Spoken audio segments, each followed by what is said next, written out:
Hello and welcome to the Daily Millwall for Wednesday, the 23rd of June, 2021. In today's Millwall news, another day, another bid. We've had another bid for Josh Windass, and it's also been rejected as well. So this is from the Sheffield Star. So this is from the Sheffield Wednesday camp. The people who know a fair bit about Sheffield Wednesday, I would imagine it's a local paper, the Sheffield Star. thestar.co.uk. Sheffield Wednesday reject another bid for Josh Windass as Millwall try again. The Star understands that Sheffield Wednesday have turned down another bid for Josh Windass from Millwall, who don't look to have given up their hopes of signing him. Windass's situation is one that is expected to drag on, as he remains a target for several clubs in the Championship, with Stoke City, Fulham and Birmingham City among the others who are considering a move for him. Now, after the Star reported that Wednesday's current standpoint was that the 27-year-old was not for sale at any price, it is thought that the Owls have now turned a second approach, believed to be worth in the region of £1 million. The attackers enjoyed a good spell at Hillsborough on a personal level and built on a solid loan spell by joining the club on a permanent basis and going on to finish the 2021 season as their top scorer. His form in blue and white coinciding with Wednesday's relegation has understandably led to him becoming a wanted man from the league above, and it's unlikely that the Lions will be the only club to try and test Wednesday's resolve with regards to former Wigan Athletic man. Remember as well, so Sheffield Wednesday got relegated, but they got massive points deduction. I think it was 12 points and it got reduced to 6. So that, I think technically if you added the points back on, they would still be relegated on goal difference. But that affected them. So they started the season 2 defeats behind everyone else. 6 points behind everyone else. And they only just got relegated. So a lot of people saying don't why are you trying to sign players from relegated clubs, it's bad hoodoo or something, or they can't be that good at this level because he got relegated, and they only got relegated because of the points deduction.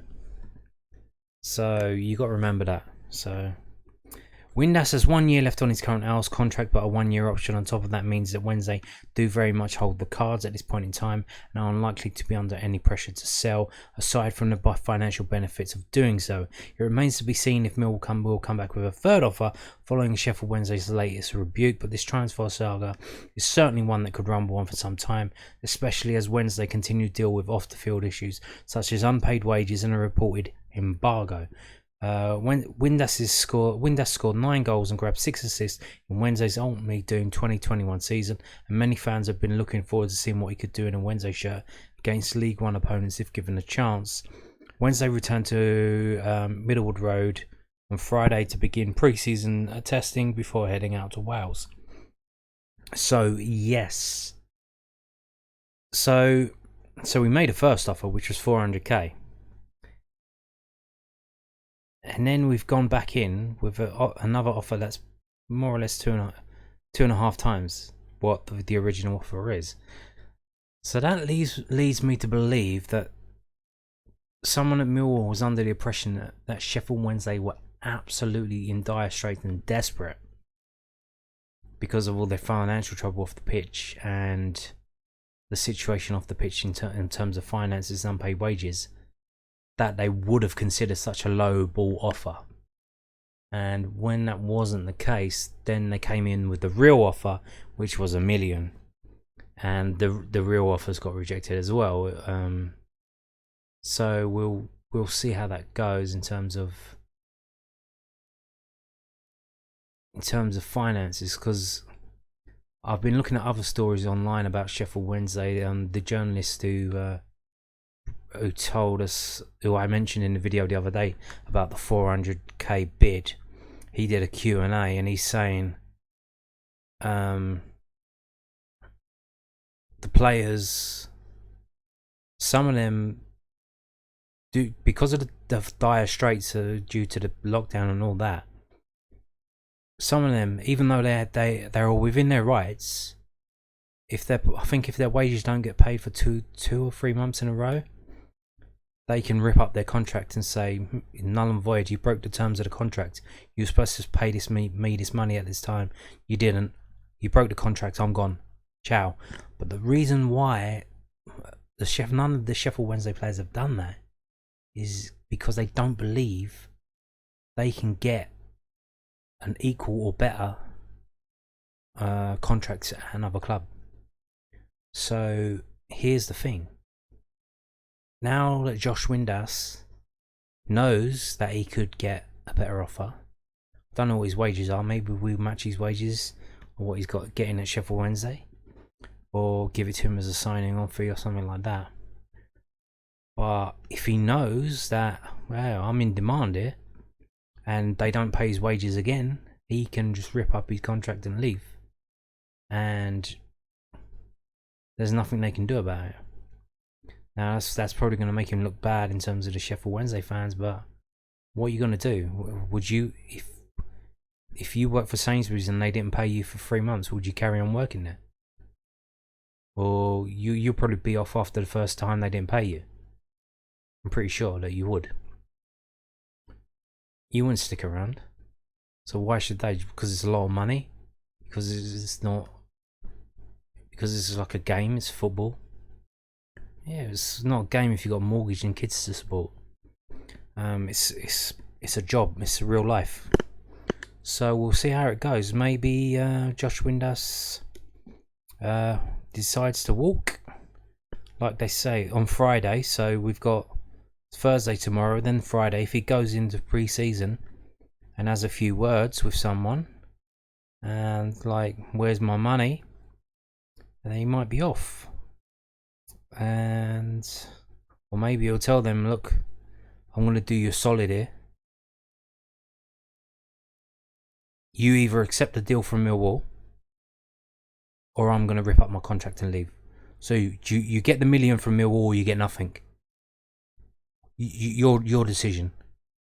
So he could do that, and then that would make him look like the good guy. Then he could avoid the bad PR in terms of just ripping up his contract and walking.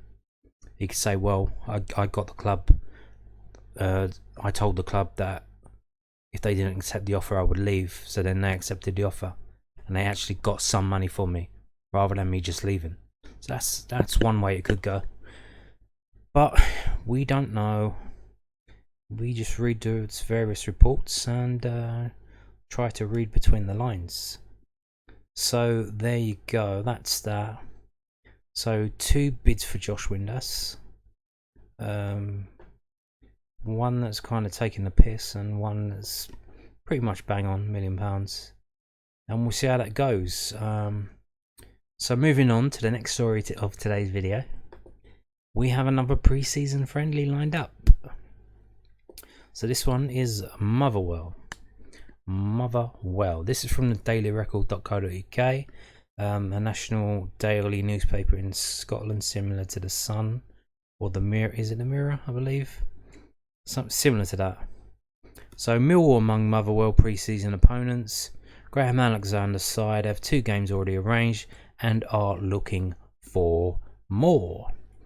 Blah blah blah. Something about Dumbarton. Graham Alexander's side will then tackle English Championship side Millwall at the Oriam in Edinburgh on Saturday, July 10, in what is another behind closed doors match. So there you go, behind closed doors, no fans, and because it's so early on in pre-season, and then like basically it's probably going to be one of those. What do? They do 3 halves, which is kind of 3 halves, but you know what I mean. They put the match in thirds. They do 20-minute sections, so they do 20 minutes, 20 minutes, 20 minutes, and they change a load of players each time. So it could be one of them 60-minute matches, or it could just be where they just completely they play basically 2 sides per half. So it's going to be a glorified training ground match, because technically Millwall are training. There's training camp at Oriam. So this is going to be on July the 10th. So I think the best we can hope for is probably recorded highlights, but maybe not even that. Yeah, not even that. Like I said, it's just a glorified training ground game, and this is where it's going to be, at the Oriam in Scotland, in Edinburgh. You see all the weights there, the gym equipment, sports hall, plastic pitches. So the plastic pitches actually have seats on them, so for spectators. But the grass pitches, I don't believe they have. So even if they wanted fans there, they probably couldn't accommodate them, because there's no seating around the grass pitches. I don't believe there is. I'm just looking at the pictures. I can't see many. Maybe there is some.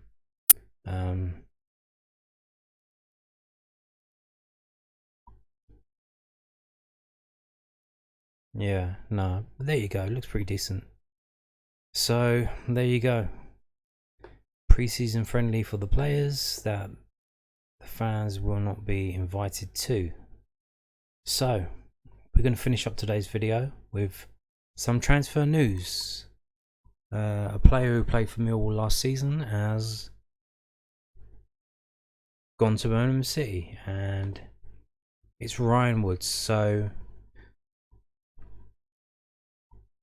at the end of last season, there was basically a frank interview from Ryan Woods, and also from some words from Gary Rowett saying basically, yes, it's highly unlikely that Ryan Woods is going to be coming back to Millwall, especially on loan, because he's only got 1 year on his contract, and if you loan him, you basically had the player for free for like 3 seasons. So you've effectively transferred the player without paying a transfer fee, if you have him on loan like season after season after season. So he's signed for Birmingham City, which is not that far from Stokes, in the Midlands still, and he'll be playing for Lee Bowyer at Birmingham. So Birmingham City have signed midfielder Ryan Woods on a 3-year deal. So this is basically the last hurrah. He's, by the time this finishes, he'll be 30, 31. 3-year deal from Championship rival Stoke. The 27-year-old was allowed to leave the Potters on a permanent deal, having played just 39 games since he's moved from Brentford in August 2018. He spent the past season and a half on loan to Millwall under ex-Stoke boss Gary Rowett, making 64 appearances, including 46 last season. This feels like the perfect move for me.